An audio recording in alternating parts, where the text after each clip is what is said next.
যে বয়সে আমি মাকে ছাড়া অন্যান্য ফ্যামিলি মেম্বারদের ঠিক করে চিনতে পারতাম না, সেই বয়সে মাত্র 1 বছরের ভেতরে আংশুর 3টে স্কুল চেঞ্জ করা হয়ে গেল।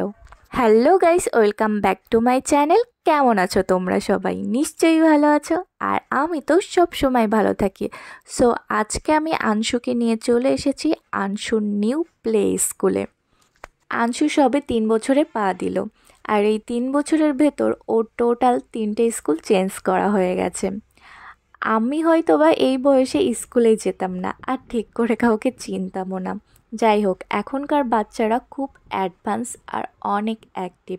সো এরপরে আমরা চলে গেলাম অফিস রুমে। এখানে যে আমি আংশুর বইগুলো একটু চেক করে নিচ্ছিলাম, আর আজকে আংশুকে এখানে অ্যাডমিশন করাবো।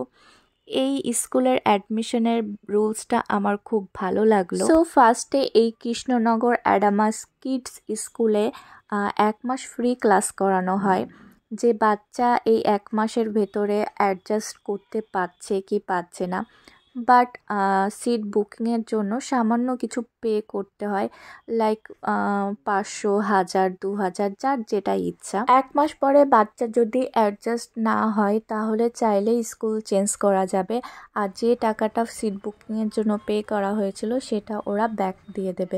আংশুকে ক্লাসরুমে দিয়ে আমি চলে গেলাম কৃষ্ণনগরের সব থেকে ফেমাস থালি খাওয়ার জন্য। তো এখানে একটা বেশ হোটেল আছে যেখানে খুব সুন্দর থালি পাওয়া যায়। তো প্রতিদিন তো চিকেন খাওয়াই হয়, আজকে ভাবলাম যে একটু মাছ ট্রাই করি। এখানে আমি লাঞ্চটা করে নিলাম, আর প্রত্যেকটা খাবার কিন্তু খুব সুন্দর ছিল আর ঘরোয়া রান্নাই ছিল। বাস স্ট্যান্ডের সামনেই এই হোটেলটা। এরপর আবার চলে গেলাম আংশুর স্কুলে। ওদের ক্লাস 10টা থেকে 12:30 পর্যন্ত হয়। আংশুর এই নিউ স্কুল রাধানগর বয়েজ ক্লাবের একদম সামনে। এরপরে বাচ্চাদের এক এক করে ছাড়া হয়। তো ওই দোতলায় হলো ওদের ক্লাসরুম। দোতলা থেকে এক একজন বাচ্চাকে নিয়ে আসা হয় আর গার্জেনের কাছে হ্যান্ড ওভার করা হয়। এই স্কুলে ক্লাস প্লে থেকে ক্লাস 4 পর্যন্ত রয়েছে। স্কুলটা আগের বছরই উদ্ভাবন হয়, বাট স্কুলটা আমাদের বাড়ি থেকে অনেকটাই দূর, আর আংশু তখন আরও ছোট ছিল। এত ছোট বাচ্চা নিয়ে এত দূর আর কি ও জার্নিটা নিতে পারবে না।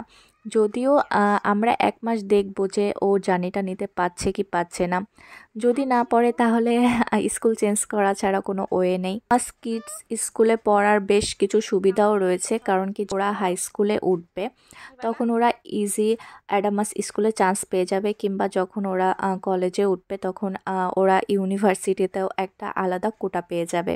এছাড়া কৃষ্ণনগরে কিডজি স্কুলও রয়েছে, যেটা প্লে থেকে ক্লাস 4 পর্যন্ত, বাট কিডজি স্কুলটা আমার অত পছন্দ না। প্লে স্কুলের বাচ্চা আর নার্সারি কেজি স্কুলের বাচ্চার মধ্যে অনেক পার্থক্য থাকে, কারণ কি প্লে স্কুলে যেসব বাচ্চারা পড়ে তাদেরকে 3টা প্যাটার্নে স্টাডি করা হয়। তো বাচ্চা কোনো না কোনো প্যাটার্ন তো ইজি ক্যাচ করতে পারে। এই জন্য প্লে স্কুলের বাচ্চা আর নার্সারি কেজি স্কুলের বাচ্চার ভিতরে অনেক পার্থক্য থাকে।